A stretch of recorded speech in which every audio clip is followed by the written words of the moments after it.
자, 함께 보자 하는 말씀은 시편 139편 1절에서 10절까지의 말씀입니다. 구약성경 903페이지인데요. 시편 139편 1절에서 10절까지의 말씀 함께 보시겠습니다. 우리 교독합니다. 여호와여, 주께서 나를 살펴보셨으므로 나를 아시나이다.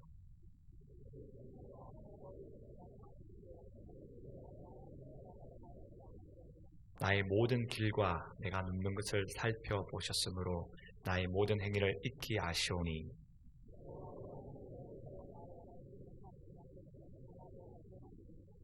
주께서 나의 앞뒤를 둘러싸시고 내게 안수하셨나이다.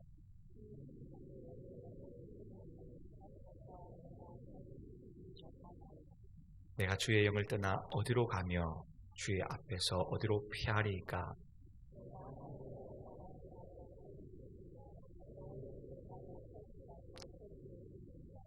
내가 새벽 날개를 치며 바다 끝에 가서 거주할지라도 거기서도 주의 손이 나를 인도하시며 주의 오른손이 나를 붙드시리이다. 아멘. 오늘 본 말씀을 통하여서 모든 것을 아시는 하나님이라는 제목으로 함께 하나님의 말씀을 나누고자 합니다. 옆에 있는 분들과 한번 인사 나누시겠습니다. 믿음으로 승리합시다. 하나님이 우리와 함께 하십니다.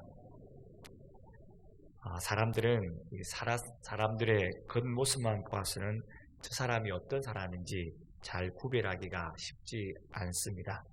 의인인지 악인인지, 믿음 있는 사람인지 믿음이 없는 사람인지, 착한 사람인지 나쁜 사람인지 참 구별하기가 쉽지 않습니다. 그래서 겉모습만 보고 판단하다가는 실망하기도 하고 속기도 하고 때로는 오해도 받기도 하는 것이죠. 오늘 본문에 나와 있는 이 다윗 왕의 삶을 한번 잘 살펴보십시오. 다윗도 왕으로서 수많은 사람들을 만났고 수많은 사람들을 대하였습니다.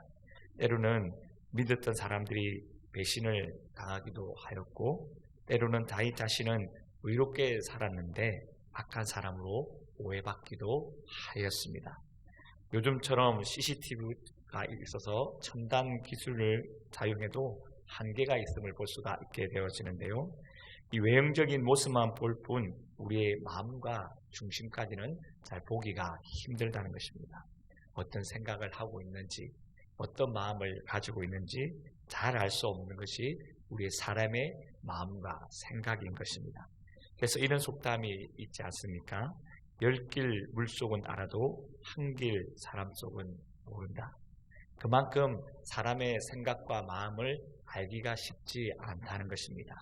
다윗은 수많은 사람들을 경험한 후에 그가 내는 결론은 이것이었습니다. 하나님께서 나를 누구보다 더욱더 정확하게 하시고 이 세상 모든 만물을 하나님이 더 정확하게 알고 있기에 차라리 세상을 의지하고 사람을 의지하기보다는 하나님을 믿고 의지하고 하나님께 내 인생을 맡겨드리고 기도함을 통하여서 내 인생의 문제를 해결하겠다는 이 다윗의 고백을 오늘 본문을 통해서 우리가 볼 수가 있는 것입니다. 오늘 본문 시편 139편 말씀을 보시면 하나님께서 우리를 얼마나 정확하게 알고 계시는지, 얼마나 많은 것을 알고 계시는지 우리에게 말씀해주고 있는데요. 오늘 본문의 다윗의 고백을 한번 처음부터 차근차근 잘 살펴보십시오. 1절 말씀 보시면 여호와여, 주께서 나를 살펴보셨으므로 나를 아시나이다. 3절에도 나의 모든 길과 내가 눕는 것을 살펴보셨으므로 나의 모든 행위를 익히 아시오니. 오늘 1절과 3절 말씀 보면 반복되는 단어가 나옵니다. 안다라는 단어와 살펴보셨다는 단어가 나오게 되는데요. 여기서 살펴보았다는 말은 감찰하다라는 뜻을 가지고 있습니다. 이 감찰하다는 것은 세밀하게 살펴보고 검증하여 찾아낸다라는 뜻을 가지고 있습니다. 다시 말해서 우리가 믿는 우리 하나님은 우리의 삶, 일거수일투족을 세밀하게 살펴보시고 우리의 모든 생각도, 우리의 모든 마음도, 우리의 모든 행위도 다 알고 계심을 우리에게 말씀해주고 있습니다. 그래서 우리의 인생은 하나님 앞에 숨길 수가 없는 것입니다. 하나님을 속일 수도 없음을 우리에게 말씀해주고 있는 것입니다. 내가 아무리 숨기려고 하여도, 내가 감추려고 하여도 하나님 앞에서는 숨길 수가 없고 감출 수 없는 것, 그것이 바로 우리의 인생임을 다윗은 우리에게 말씀해주고 있습니다. 그래서 다윗이 계속해서 그 하나님을 향해서 어떻게 고백하고 있습니까? 4절에 보면 이렇게 말합니다. 여호와여, 내 혀의 말을 알지 못하시는 것이 하나도 없으시니라. 하나님은 그냥 아는 정도에서 끝마치는 것이 아니라 우리의 인생의 모든 것을 다 알고 계시고 다윗의 생각과 마음과 행위를 다 알고 있을 뿐만 아니라 다윗이 하는 모든 말까지도 다 알고 있음을 지금 다윗이 고백하고 있는 것입니다. 그래서 결코 우리의 인생이 하나님을 벗어나서 살 수 없는 인생이 우리의 인생임을 다윗은 지금 고백하고 있는 것입니다. 더 나아가 5절 말씀을 보십시오. 주께서 나의 앞뒤를 둘러싸고 내게 안수하셨나이다. 우리 하나님은 창조주가 되시기 때문에 이 창조주 삶 가운데, 이 창조의 세계 밖에서도 시간과 공간을 넘어서 온 땅을 지금도 살피시고 다스리신 분임을 다윗은 고백하고 있습니다. 그래서 하나님은 지금 시간과 공간을 넘어서 지금 나에게 찾아오셔서 내 앞뒤를 둘러싸시고 주의 손으로 내 머리에 손을 얹어주시는 분, 그분이 나의 하나님임을 다윗은 지금 고백하고 있습니다. 더 나아가 6절에도 보시면 이 지식이 내게 너무 기이하니 높아서 내가 능히 미치지 못하나이다. 오늘 다윗은 하나님의 지혜와 지식을 가졌던 사람이었습니다. 하나님이 주신 지혜와 지식으로 하나님의 묵상할 때에 그 하나님의 지식은 다윗 상상한 것보다 더 큰 지혜와 지식을 가지신 분이라는 것입니다. 자신도 지혜와 지식에 있어서 세상의 것을 분별하고 구별할 수 있지만 하나님은 내가 생각하는 지혜와 지식보다 더 뛰어난 분임을 지금 고백하고 있습니다. 그래서 결국에는 사람들은 하나님의 이 다스림에서 벗어날 수 없는 존재임을 다윗이 고백하고 있습니다. 더 나아가 오늘 본문을 읽지 않았지만 11절과 12절 말씀 보면 내가 혹시 말하기를 흑암이 반드시 나를 덮고 나를 두른 빛이 밤이 되리라 할지라도 주에게는 흑암이 숨기지 못하며 밤이 낮과 같이 비추어나니 주에게는 흑암과 빛이 같음이니이다. 어둠으로 우리를 덮어버리면 보이지 않을 것 같지만 여러분, 하나님께서는 빛도 창조하시고 어둠도 만드신 분이기 때문에 어둠이나 빛이나 하나님께서 보실 때는 똑같다는 말씀을 지금 다윗이 우리에게 전하고 있는 것입니다. 그래서 우리가 어디 있든지 무엇을 하든지 우리가 어떤 삶을 살아가고 말을 하고 행할지라도 하나님의 눈길에는 피할 수 없는 존재가 우리의 삶이라는 것입니다. 내가 지금 하나님 앞에 숨어서 어떤 이야기를 하거나 어떤 행위를 할지라도 우리의 행함과 우리의 마음과 우리의 말은 하나님의 눈길에서 피할 수 없는 존재가 우리의 인생임을 다윗은 지금 우리에게 말씀해주고 있습니다. 그래서 다윗의 결론이 무엇입니까? 오늘 본문 7절부터 10절까지의 말씀 보면 다윗이 이런 결론을 내리게 되어지는 것이죠. 우리 7절부터 10절까지 말씀 우리 한 목소리로 한번 읽어보도록 하겠습니다. 내가 주의 영을 떠나 어디로 가며 주 앞에서 어디로 피하리까? 내가 하늘에 올라갈지라도 거기 계시며 서울에 내 다리를 펼지라도 거기 계시니이다. 내가 새벽 날개를 치며 바다 끝에 가서 거주할지라도 거기서도 주의 손이 나를 인도하시며 주의 오른손이 나를 붙드시리이다. 아멘. 다윗의 인생이 어디를 가들지라도 여전히 그곳에 하나님이 함께 하실 뿐만 아니라 그의 인생이 걸음걸음을 누가 인도하시냐? 지금까지 그 인생을 인도하시는 하나님께서 인도하시고 하나님의 오른손으로 그의 인생을 붙들어 주시기 때문에 나는 여전히 하나님을 떠나서 살 수 없는 인생임을 고백하고 있는 이 다윗의 모습을 볼 수가 있는 것입니다. 여러분, 하나님은 영으로 존재하시고 또 온 땅에 가득하신 분이기 때문에 우리는 절대로 하나님의 다스림에서 벗어날 수 없는 존재가 우리임을 다윗은 고백하고 있는 것입니다. 높이로 말하면 하늘에 올라갈지라도, 깊이로 말하면 수월에 내려갈지라도, 넓이로 말하면 바다 끝에 내가 가 있을지라도 하나님의 손에서 우리는 벗어날 수 없는 존재가 우리임을 말씀해 주고 있는 것이죠. 그래서 우리가 이 땅에 살아가면서 어떻게 사느냐가 정말 중요한 것입니다. 누구를 믿고 살아가고 무엇을 위해 사고 어떻게 사는지가 중요한 것이죠.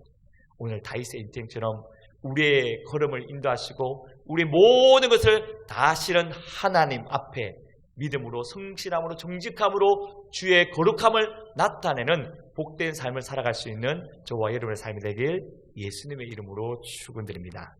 오늘 우리가 왜 이렇게 믿음으로 살아야 되는지, 우리가 어떻게 사는 것이 중요한지 왜 그러냐면 그 이유가 있습니다. 왜냐하면 하나님은 지금도 우리를 살펴보고 계시기 때문에 그렇습니다. 여러분, 우리 하나님께서 지금 우리의 인생 가운데 찾아가서 무엇을 보시고 살펴보실까요? 첫 번째로는 하나님은 우리의 모든 죄악을 살펴보고 계십니다. 시편 130편 3절 말씀을 보시면 이렇습니다. 여호와여, 주께서 죄악을 지켜보실진데 주여 누가 서리이까. 하나님은 오늘도 우리의 죄악을 살펴보고 계신다는 것이죠. 다윗은 하나님께 자신의 삶을 다 알고 계시기에 회개하는 모습을 볼 수가 있는데요. 사무엘하 11장 보면 다윗이 하나님 앞에 범죄를 하게 되었습니다. 그 죄는 우리아의 아내인 밧세바를 취하는 일이었습니다. 자신의 충신인 우리아를 전쟁터에 내보내게 하였고 그곳에서 죽게 만들 뿐만 아니라 그의 아내를 빼앗는 일까지 행하였던 이 다윗의 모습을 볼 수가 있습니다. 다윗이 행한 일에 대해서 하나님께서 이렇게 말씀해 주시는데요. 사무엘하 11장 27절 후반대로 보면 다윗이 그와 같은 행했던 일들에 대해서 하나님께서 다윗에게 이렇게 말합니다. 다윗이 행한 그 일이 여호와 보시기에 악하였다. 오늘 그 당시에 많은 왕들이 행했던 것들을 통해서 악함으로 생각하지 않을 수도 있지만 하나님께서는 그가 행했던 그 일들을 향해서 다윗이 행한 그 일이 여호와의 보시기에 악하였더라. 여러분, 그 일들을 통해서 하나님께서 나단 선지자를 다윗에게 보냅니다. 다윗이 이 나단 선지자의 권면의 말씀을 듣고 하나님 앞에 자신을 철저하게 죄를 고백하며 회개하며 나아가는 그의 모습을 볼 수가 있습니다. 여러분, 성경에 보면 어떤 왕은 자신의 잘못을 권면하였을 때에 도리어 회개하지 않고 자신에게 권면했던 선지자들을 감옥에 보내거나 죽이는 일을 하게 되었습니다. 그러나 오늘 본문에 나와 있는 이 다윗의 위대함은 이렇습니다. 자신의 잘못을 하나님 앞에 인정하고 도리어 회개함으로 하나님 앞에 나아감으로 그의 인생이 하나님 앞에 회복되어지는 놀라운 축복을 받는 은혜를 볼 수가 있게 되어지는데요. 물론 다윗이 회개한 내용이 시편 51편에 기록되어 있는데 시편 51편 1절과 2절을 보면 다윗이 이렇게 회개하며 나아갑니다. 하나님이여, 주의 인자를 따라 내게 은혜를 베푸시며 주의 많은 긍휼을 따라 내 죄악을 지워주소서. 나의 죄악을 맑게 씻으시며 나의 죄를 깨끗이 제하소서. 오늘 다윗은 하나님 앞에 눈물로 침상을 적시며 깊이 회개했을 때 하나님께서 그 회개의 마음을 받아주셨습니다. 다윗이 볼 때는 아무도 모른다고 생각하였을 것입니다. 그의 중심인물만 알고 있다고 생각했을지 모르지만 하나님은 다윗이 범죄하는 것을 알았고 나단 선지자를 다윗에게 보내주었습니다. 여러분, 그때 다윗의 그 마음의 동기와 마음을 하나님께서 보셨는데 다윗은 그 마음을 알고 하나님 앞에 전심으로 회개하며 자신의 죄를 자복했던 것이죠. 그때 하나님께서 이 다윗의 마음을 어떻게 받아주었습니까? 사무엘하 12장 13절과 14절 말씀 보면 하나님 앞에 전심으로 회개했던 이 다윗의 마음을 하나님께서 받아주셨습니다.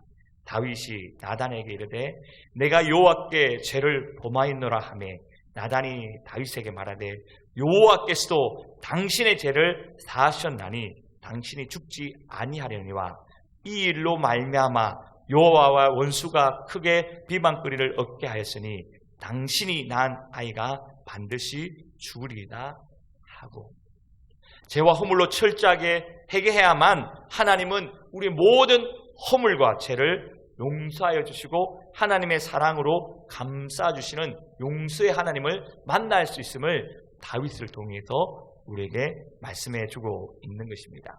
우리가 알 것은 죄를 회개하는 자가 하나님의 사랑을 받게 되어지는 것입니다. 반대로 우리가 회개하지 않으면 하나님의 그 크신 사랑을 받을 수도 없고 용서받지 못함을 우리에게 말씀해 주고 있습니다. 다윗은 죄를 지었지만 하나님 앞에 회개함을 통해서 하나님과의 관계에 끊어졌던 관계들이 회복되어질 뿐만 아니라 하나님의 사랑도 하나님의 은혜도 경험하게 되어짐을 오늘 우리에게 말씀해 주고 있는 것입니다.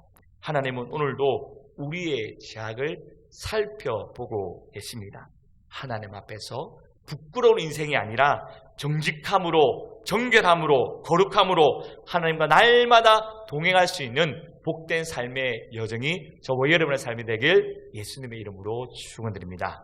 또한 하나님은 우리의 무엇을 살펴보고 계십니까? 두 번째로는 하나님은 우리의 마음을 살펴보고 계십니다.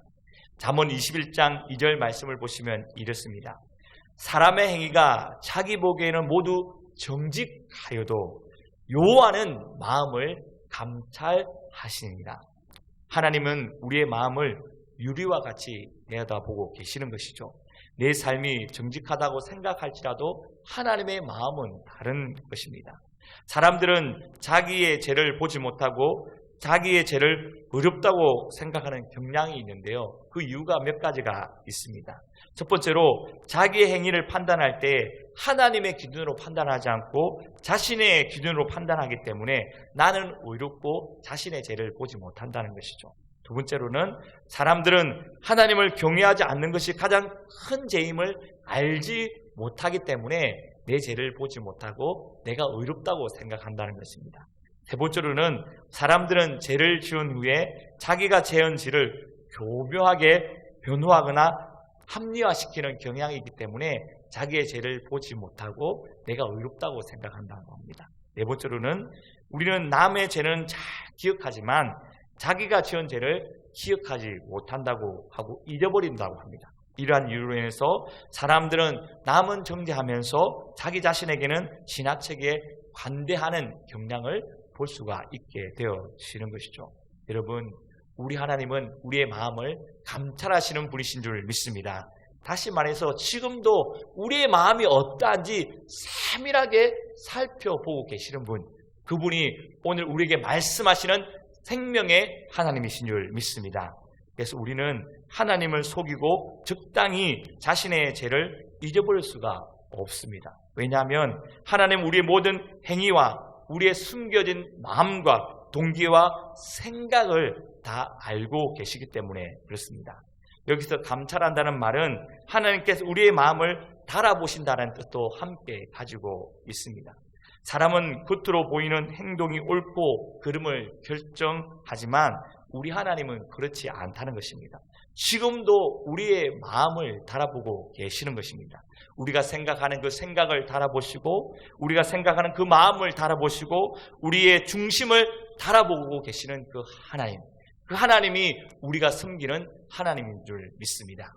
여러분, 하나님과 우리의 생각이 얼마나 다르냐면요, 여러분도 잘 알고 있는 이 사무엘이 이스라엘 왕으로 세우고자 하였습니다. 그래서 이새의 집으로 가게 되었죠. 그때 이 사무엘의 마음과 하나님의 마음은 너무나도 다름을 볼 수가 있습니다. 오늘 사무엘이 보기에는 이 다윗의 형들이 이스라엘 왕이 될 수 있음을 확신하였고 이 사람이 될 것이라고 생각하였지만 하나님의 마음은 너무나도 달랐습니다. 사무엘상 16장 7절 말씀을 보십시오. 여호와께서 사무엘에게 이르되 그의 용모와 희를 보지 말라. 내가 이미 그를 보렸노라. 내가 보는 것은 사람과 같지 아니하니 사람은 외모를 보거니와 나 여호와는 중심을 보느니라 하시더라. 여러분, 사무엘을 선택했던 사람들을 보십시오. 하나님께서는 그들을 버렸다고 했습니다. 여러분, 인간적으로 볼 때 사무엘이 이 다윗의 형들을 볼 때 참으로 준수하였습니다. 보기에도 좋고 그리고 여러 가지 사람들을 보기에도 인정받는 사람이었는데 오늘 하나님은 그들을 이미 버렸다고 말합니다. 여러분, 사무엘과 하나님의 생각의 차이를 여러분 보십니까? 사람들은 외모를 통하여 그 사람을 볼 수 있지만 하나님은 외모가 아니라 환경적인 요소가 아니라 그 사람의 중심을 보신다는 겁니다. 여러분, 우리 인생을 내 겉모습만 보고 스스로 속이는 인생이 아니라 내 생각과 마음을 살피시는 하나님 앞에 내 인생을 맡겨 드림을 통하여서 중심을 보시는 하나님 앞에 쓰임받을 수 있는 저와 여러분의 인생이 되길 소원합니다. 또 하나님은 우리의 무엇을 보시고 계십니까? 세 번째로 하나님은 우리의 행위를 살펴보고 계시는 것입니다. 사람이 자신의 죄를 보지 못하는 원인 5가지가 있는데요. 첫 번째 원인은 이것입니다. 자신의 과거의 죄악을 잊어버리기 때문에 그렇습니다. 두 번째로는 장차 지을 죄에 대해서 내다보지 못하기 때문에 그렇습니다. 세 번째로는 하나님 앞에서 얼마나 부족한지를 알지 못하기 때문에 그렇습니다. 네 번째로는 하나님을 믿지 않는 것이 제일 큰 원인인 것을 알지 못하였기 때문에 그렇습니다. 마지막 5번째는 내 생각, 내 마음이 항상 옳다고 생각하기 때문에 우리의 자신의 죄를 보지 못하는 것입니다. 그런데 이것보다 더 어리석은 것은 이것입니다. 사람들이 서로 속인 것 같이 우리를 감찰하시는 하나님도 속일 수 있다는 것 때문에 우리 자신의 죄를 보지 못한다는 것이죠. 욥기 13장 9절 말씀을 보십시오. 하나님이 너희를 감찰하시면 좋겠느냐? 너희가 사람을 속인 같이 그를 속이려느냐? 여러분, 우리의 인생은요, 사람은 속일 수도 하나님은 속일 수가 없는 것입니다. 그래서 잠언 15장 3절 말씀을 보시면 이렇습니다. 여호와의 눈은 어디서든지 악인과 선의를 감찰하십니다. 우리의 모든 행위를 하나님은 다 알고 계신 것입니다. 내가 아무리 속이려고 해도 하나님을 속일 수 없는 인생이 우리의 인생인 것입니다. 여러분, 우리가 하나님 앞에서 엄밀하게 악을 행하는 것보다 엄밀하게 선을 행함을 통하여서 하나님의 거룩하심을 마음껏 나타낼 수 있는 저와 여러분의 인생이 되길 소원합니다. 말씀을 맺고자 합니다. 우리 하나님은 우리의 인생의 모든 것을 다 알고 계시는 분입니다. 우리의 환경도, 우리의 형편도, 우리의 억울함도, 우리의 슬픔도, 우리의 눈물도, 우리의 아픔도, 우리의 모든 죄악도 다 알고 계십니다. 오늘 우리는 이 땅에서 어떤 삶을 살아가야 할까요? 어떤 삶으로 하나님 앞에 나아갈까요? 어떤 삶으로 주님을 향해 믿음으로 살아야 할까요? 우리의 죄악을, 우리의 마음을, 우리의 행위를 아시는 하나님 앞에 진실함과 선함으로 하나님의 말씀대로 살아감을 통하여서 주의 영광의 은혜에 날마다 참여하고 주님 앞에 크게 쓰임받을 수 있는, 그래서 우리의 인생이 복된 삶으로 더 감사로 영광 돌릴 수 있는 저와 여러분의 삶이 되길 예수님의 이름으로 축원드립니다.